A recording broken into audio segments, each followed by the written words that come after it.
Halo Konco Bima, kembali lagi di BPC Podcast. Hari ini kita bakal ditemenin sama Coach Udin. Apa kabar Coach? Alhamdulillah Baik ya, baik, baik ya. siap. Oke. Coach Udin ini adalah coach dari BPC Academy Yes. dan juga coach dari BPC Junior. Kalau boleh tahu nih Coach, sekarang nih anak-anak lagi pada ngapain nih? Ini anak-anak pada latihan rutin yang notabene di hari Sabtu pagi berhubung ini puasa kita di sore hari. Ya, Oke. dari kelompok umur kecil ada juga yang gede karena berbarengan dengan kegiatan buka bersama Buka juga. bersama ya? Ya, Iya, iya. Oke Coach, sebelum jadi coach, ya. itu mulai terjun ke basket mulai kapan? Oke. Dari kecil udah hobi. Oke. Dari kecil udah hobi. Hobinya sering main di lapangan-lapangan dekat rumah. Jadi SD, SMP, SMA, bahkan kuliah, akhirnya di kuliah itu memutuskan untuk mengambil kepelatihan, untuk melatih basket. Jadi mungkin berawal dari hobi dari kecil, dari SD, akhirnya ke jenjang kuliah sedikit-sedikit mulai udah melatih di SMP bahkan SMA. Itu awal mula seneng basket. Kalau kenapa ketertarikannya malah ngelatihnya tuh lah lebih ke kelompok umur yang anak-anak ini? Iya, karena di sini tantangannya besar. Tantangannya besar. Dalam arti tantangan besar itu dari segi pelatih harus memberikan dasar teknik yang benar. Notabene nanti besarnya atau di level SMA, kuliah, mereka mempunyai dasar yang fundamental basket yang sudah benar. Jadi di sini aku sendiri merasa tertantang untuk memberikan fundamental dasar. Oke. Mungkin itu, Ci. Kalau misal ngomongin soal tadi udah ngomongin ketertarikannya sama ngelatih anak-anak. Ya. Ada ketertarikan, ada tantangan juga, Ya. ada ngobrolin juga soal ngelatih fundamental. Iya. Tapi kalau ngomongin soal filosofi melatih anak-anak yang umurnya notabene mungkin di 8 sampai ke mungkin 17 ya, 17 18 tahun gitu. Oke, di sini 8 sampai ada 17 ada 18.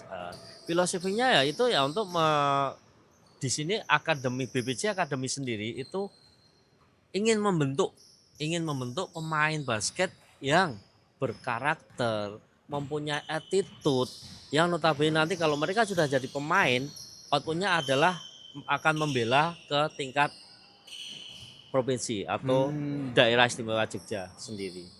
Itu tujuan kita, filosofi kita, menyiapkan atlet yang nanti bisa bermain di tingkat provinsi bahkan lebih.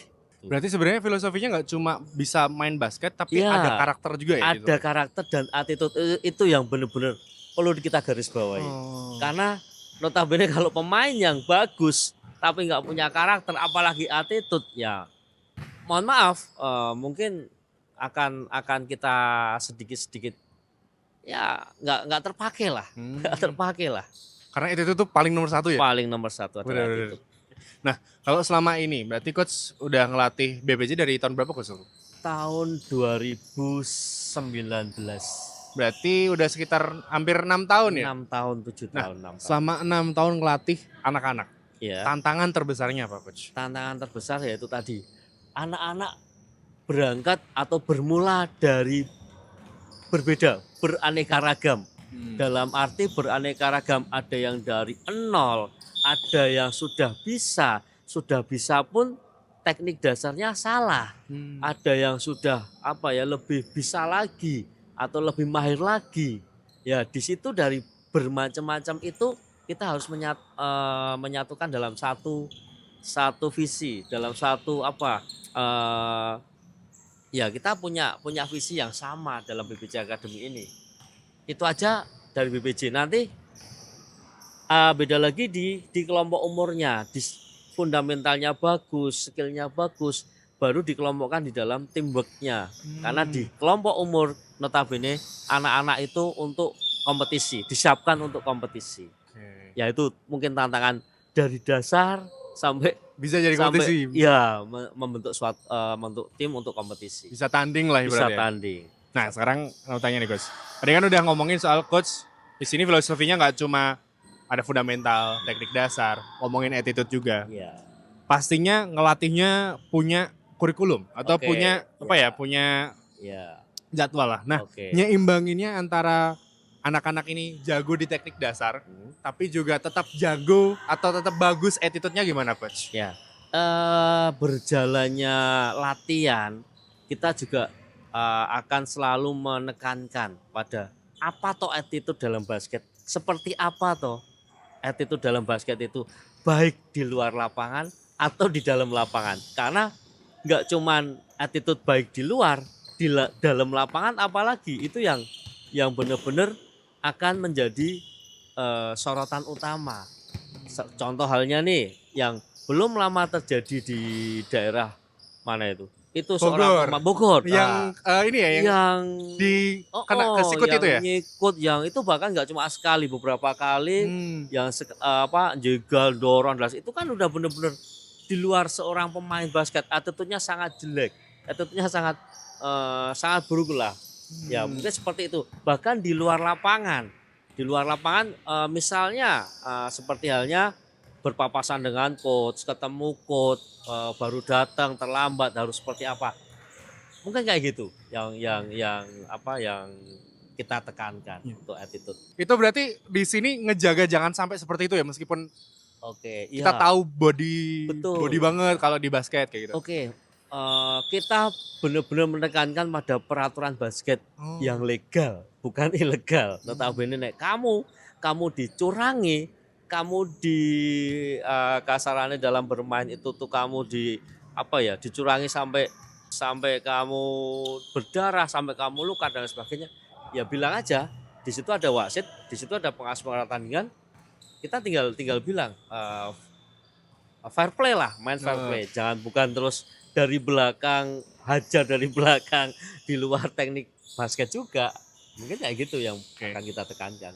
Nah kalau ngomongin soal anak-anak, ya, coach pasti udah tahu, udah hampir 6 tahun ngelatih anak-anak, tahu kalau mood itu paling ngeri kalau anak-anak ini ya berpengaruh sekali. Betul. Nah ada nggak sih coach punya trik atau tips tertentu waktu ngelatih biar anak-anak ini tetap termotivasi untuk tetap latihan basket gitu?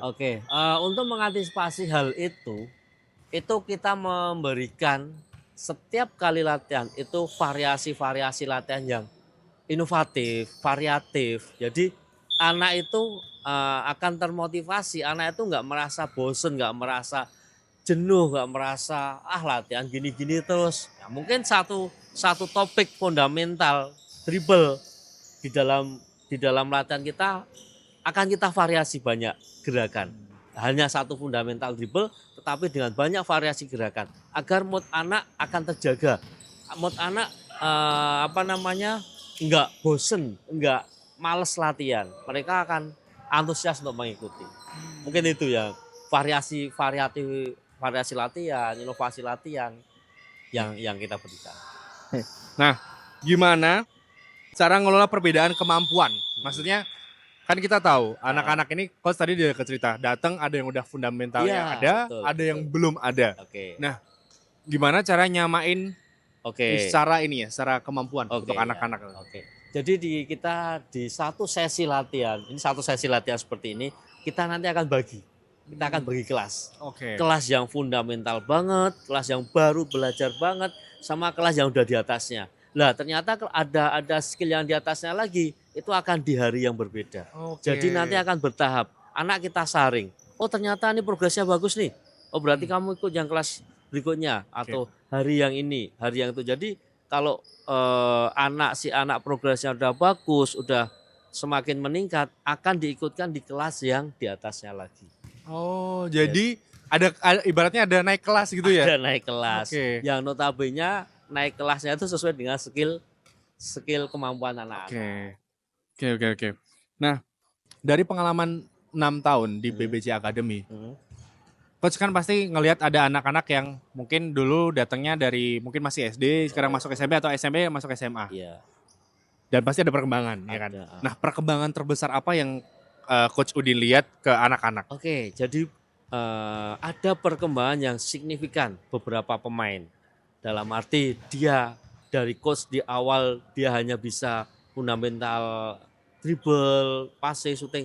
Akhirnya berlatih dengan giat, berlatih dengan tekun dan dalam jangka waktu yang notabene lama 2-3 tahun itu mereka ada beberapa anak yang dipakai di dalam tim SMP-nya, SMA-nya, dia menjadi andalan, pemain andalannya, pemain andalannya di tim mereka. Jadi kita sangat-sangat puas, sangat-sangat bangga melihat mereka bisa memperkuat tim sekolahnya, memperkuat apalagi mereka di akademi ini dia berlatih di BPJ akademi, tetapi ada beberapa yang bermain di klub lain. Gitu. Jadi itu juga suatu kebanggaan kita juga yang dia asah skillnya di akademi, diasah skillnya dia di akademi BPJ, tetapi dia juga bermain di klub luar. Berarti variatif ya anak-anak ya. di sini sekarang? Iya, variatif. Coach juga ngalamin juga ada yang mungkin kepilih di daerahnya masing-masing? Iya, banyak ya. Notabene ada di Popdanya, tim Popdanya, bahkan di tim Pordanya itu juga ada level-level tingkat kabupaten itu juga ada. Oke. Nah ini Coach, pertanyaan selanjutnya itu adalah ngomongin soal gimana caranya Coach Udin nekenin bahwa anak-anak ini selain latihan basket, oke deh kamu bagus nih skillnya, tapi kamu kalau nggak punya mental dan attitude yang bagus, itu kamu nggak bisa. Nah gimana cara Coach menekenin ke mentalitas dan attitude itu? Oke, untuk melatih atau menekankan pada mentalitas, kita ada program yang nanti setiap berapa bulan, mungkin minggu lah, nggak nyampe bulan, itu kita adakan sparring. Oke. Ya, jadi nggak cuma sekedar melulu hanya latihan, tetapi juga kita akan mengadakan sparring.